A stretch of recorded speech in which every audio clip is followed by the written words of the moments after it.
Néhémie, chapitre 3. Le grand prêtre Eliashib s'est levé avec ses frères, les prêtres, et ils ont reconstruit la porte des brebis. Ils l'ont consacrée et ont posé les battants de la porte. Ils ont consacré la muraille jusqu'à la tour de Méa et jusqu'à celle de Hananil. À côté d'Eliashib ont travaillé les habitants de Jéricho, ainsi que Zakur, fils d'Imri. Les fils de Sénaa ont reconstruit la porte des poissons. Ils l'ont couverte d'un toit et en ont posé les battants, les verrous et les barres. À côté d'eux, c'est Mérémoth, fils d'Uri et petit-fils d'Akots, qui a travaillé aux réparations, ainsi que Meshulam, fils de Bérékia et petit-fils de Méchézabil, et Tsadok, fils de Baana. À côté d'eux ont travaillé les habitants de Tekoa, même si les plus influents d'entre eux refusaient de se plier au service de leur seigneur. Jojada, fils de Pazéar, et Meshulam, fils de Bézodia, ont réparé la vieille porte. Ils l'ont couverte d'un toit et en ont posé les battants, les verrous et les barres. À côté d'eux, c'est Mélatia, le Gabaonite, qui a travaillé aux réparations, ainsi que Jadon, le Méronotite, et les habitants de Gabaon et de Mitzpa, qui dépendaient du gouverneur de la région située à l'ouest de l'Euphrate. À côté d'eux a travaillé Uziel, fils de Haraja, qui était orfèvre, et à côté de lui Anania, un parfumeur. Ils n'ont quitté Jérusalem qu'une fois arrivés à la muraille large. À côté d'eux, c'est Réphaja, fils de Hur, chef de la moitié du district de Jérusalem, qui a travaillé aux réparations. À côté d'eux, en face de sa maison, a travaillé Jedaja, fils de Harumaph, et à côté de lui Hatush, fils de Hashabnia. Une autre partie de la muraille et la tour des fours ont été réparées par Malkija, fils de Harim, et par Hashub, fils de Pachat Moab. À côté d'eux a travaillé Shalom, fils d'Aloshech, chef de la moitié du district de Jérusalem, accompagné de ses filles. La porte de la vallée a été réparée par Hanun et par les habitants de Tzanoar. Ils l'ont reconstruite et en ont posé les battants, les verrous et les barres. Ils ont fait, de plus, 500 mètres de mur jusqu'à la porte du fumier. C'est Malkija, fils de Rekab, chef du district de Beth-Hakerem, qui a réparé la porte du fumier. Il l'a reconstruite et en a posé les battants, les verrous et les barres. Shalom, fils de Kol-Osé, chef du district de Mitzpa, réparait la porte de la source. Il l'a reconstruite, l'a couverte d'un toit et en a posé les battants, les verrous et les barres. De plus, il a fait le mur du bassin de Siloé, près du jardin du roi, et a poursuivi son travail jusqu'aux marches qui descendent de la ville de David. Après lui, c'est Néhémie, fils d'Asbuk, chef de la moitié du district de Beth-Sur, qui a travaillé aux réparations.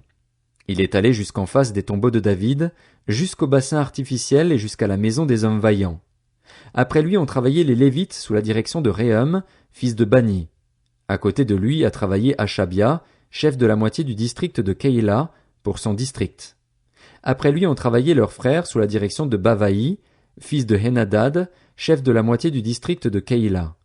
À côté de lui, c'est Ézer, fils de Josué, chef de Mitzpa, qui a réparé une autre partie de la muraille, en face de la montée de l'arsenal, à l'angle.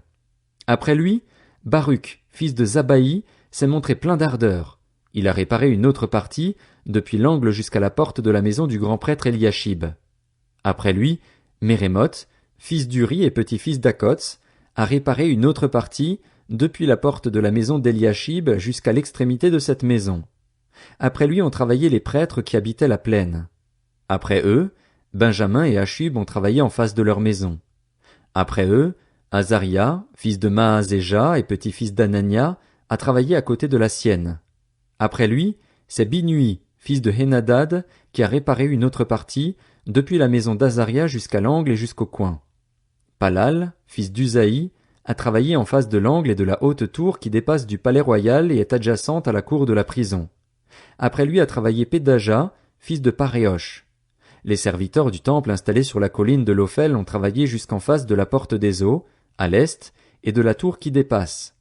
Après eux, les habitants de Tekoa ont réparé une autre partie, en face de la grande tour qui dépasse et jusqu'au mur de la colline. Au-dessus de la porte des chevaux, les prêtres ont travaillé chacun devant sa maison. Après eux, c'est Tsadok, fils d'Imer, qui a travaillé devant la sienne. Après lui a travaillé Shemaéja, fils de Shekania, gardien de la porte de l'Est.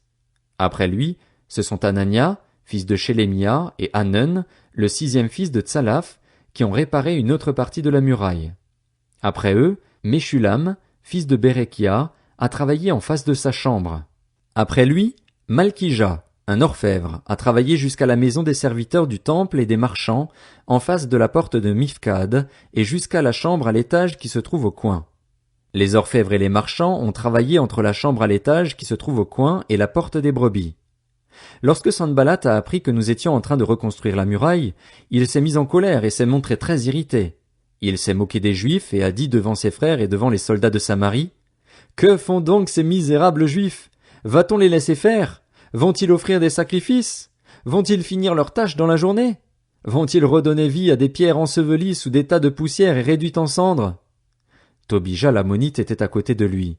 Il a dit: « Qu'ils construisent seulement leur muraille de pierre. Si un renard grimpe dessus, il la fera crouler. » Écoute, notre Dieu, avec quel mépris on nous traite. Fais retomber leurs insultes sur leur tête et livre-les au pillage et à la déportation. Ne pardonne pas leurs fautes et que leurs péchés ne soient pas effacés devant toi, car ils ont provoqué de front ceux qui construisent. Nous avons continué à reconstruire la muraille de telle sorte qu'elle soit partout consolidée jusqu'à la moitié de sa hauteur, et le peuple a pris ce travail à cœur. Néhémie, chapitre 4. Cependant, Sanballat, Tobija, les Arabes, les Ammonites et les Asdodiens ont été très irrités en apprenant que la restauration des murs de Jérusalem avançait et que les brèches commençaient à être bouchées. Ils se sont tous ensemble ligués pour venir attaquer Jérusalem et lui causer du dommage. Nous avons prié notre Dieu et avons mis une garde en place pour nous défendre jour et nuit contre leurs attaques.